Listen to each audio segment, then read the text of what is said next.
I'm Alex and welcome to 52 Miniatures. I kit-bashed together some crossbowmen for the fantasy tabletop game Age of Sigmar from Games Workshop. I call them my Stormcast Death Corps of Krieg.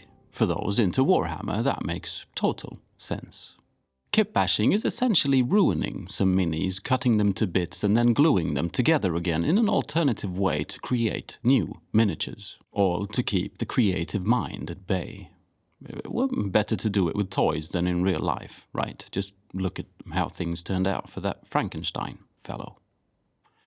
When set to paint, I tried some, for me, new techniques that I would like to share. Hence this video on painting miniatures. It all makes sense now, right? I believe this process can be adapted to many different styles of painting. We all have preferred techniques, after all.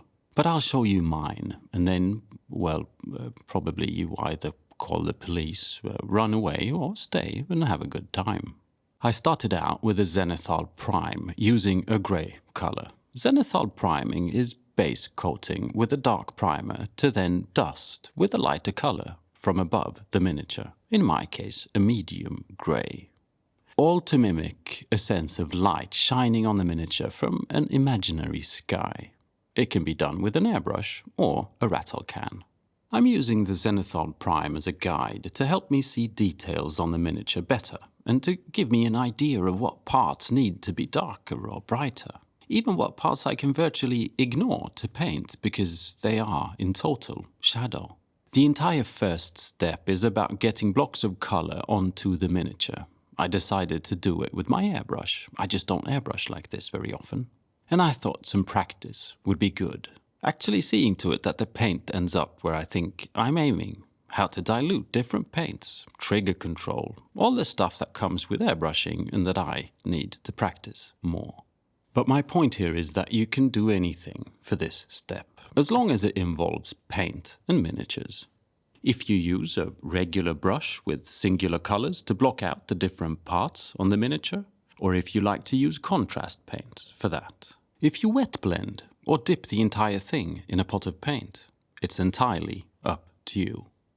I'm airbrushing, and I'm doing it in steps, one darker layer and one brighter layer, both pretty thin, on the major blocks of these models, blue and green armor respectively, brown, leather, and the base zenithal grey for steel grey on all the weaponry and some of the armor. I'm keeping things very simple, blocking things out but getting some semi-fancy gradients. Once all that is done, I varnish the miniature with a satin varnish. I'm about to use oil paint and white spirit-based washes, and I don't want to stain my miniature all too much. Something that can happen to the very matte paint I've used so far. So I varnish. Oil paints have been around for a very long time. I know the thoughts of solvents discourage many, but remember, early Warhammer was painted with enamel paints. That's solvent-based as well. And look how well they did. Why oil washes will hopefully be made obvious in due course of this video. But if you're thinking, what's new here? Well, as with videos on how to make a wet palette, it's difficult to be original. What we are doing here is what Warhammer painters have been doing for eons, slightly after the enamel paints, I guess, is where this particular eon starts. We're doing a base layer, adding a wash to then do some simple highlights. Only we are using an oil wash instead of regular washes. Why is this revolutionary? It's not. It just looks good. Revolutions are far more tricky. But for those of you completely new to the use of oil paint on miniatures, oftentimes when oil paint and washes are used, they end up going on the miniature as the last step because of workflow and time management.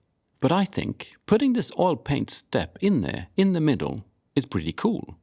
I'm making different washes for all the different parts. A green, a brown for the leather, a black for the steel, and so on. All oil paint is mixed roughly with 5 or 6 times the amount of odorless white spirit. Pretty thick washes is what I'm after. I cover every part of the model with the corresponding wash, not trying to work in an assembly line manner of doing all the green on all the models and then all the blue and so on.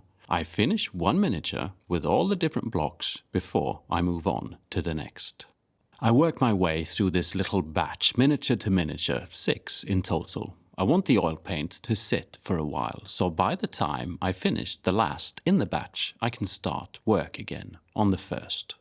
Now I'm going to remove the oil paint off of the raised areas using cotton buds or similar type of utensils. I dip my cotton bud in white spirit and press out the excess white spirit on a piece of kitchen paper. I know, it's black, the cotton bud. I found them in a store called Muji. They are a little stiff, but they don't leave cotton strands all over the place, so I like them. This method removes the dark paint from the areas that were originally bright, yet leaves the dark paint in the crevices. The big cotton bud is too big to reach down into the crevices. Because of the white spirit in the cotton bud, lovely gradients are created in between. It's like the traditional base coat, wash, base coat, highlights, only we don't have to do the second base coat. And it looks like we know how to paint. Yet here we are just rubbing stuff with a cotton bud. Also, a great grungy vibe is created, of course, depending on how dark the oil wash is. Personally, I like this effect. Also, unlike regular acrylic washes, we can remove the shading where it naturally would not occur. Rubbing the bud in an up and down motion from the head to the... Okay. When removing the paint with a cotton bud, start up the top of the miniature and move down. This will leave oil paint in all the places where natural, quote-unquote, shadows would occur. So don't just rub things around randomly, up to down, and not back up again, in the same rub sequence. Okay, moving on. After leaving this to cure overnight in front of a fan, I varnish again, a matte varnish. That's a lot of varnishing. Well, yes, the first one was optional. This one, though, is required. I'm now going to go back and paint with acrylic paint on top of this. And for that, we need to varnish on top of the oil paint. Oil paint is fine to paint onto acrylic surfaces. The other way around, and varnishing is a good idea. I can now highlight in a manner that would for me have been tricky with oil paints. I'm not set on doing any hard labor here. Instead, some, for me, rather efficient edge highlights and textured wear and tear, scratches, battle damage. Not only giving character but also acting as highlights. The few places I did put in a bit of extra time and consideration were helmets, ornamental shoulder pads and faces. But on the whole, this is me ripping through a 6 miniature paint job. I feel this is such a great way to get cool-looking results relatively efficiently with great depth and character. And figuring out where to highlight feels simple after the oil wash. I know the varnish step feels like extra steps, but planned right in a batch like this, and it's not really a hassle. And planning the oil paint stage to the end of the day, I didn't even have to wait for it to dry. I was busy eating dinner, reading books and sleeping. Finally, doing the oil washes in the middle, right on top of base coats, getting depth and excitement on a miniature that early on. That result excited me, and it made me finish the miniatures off in pure joy. I'm very fond of the muted look, a result of my muted final highlights and a choice of muted shades.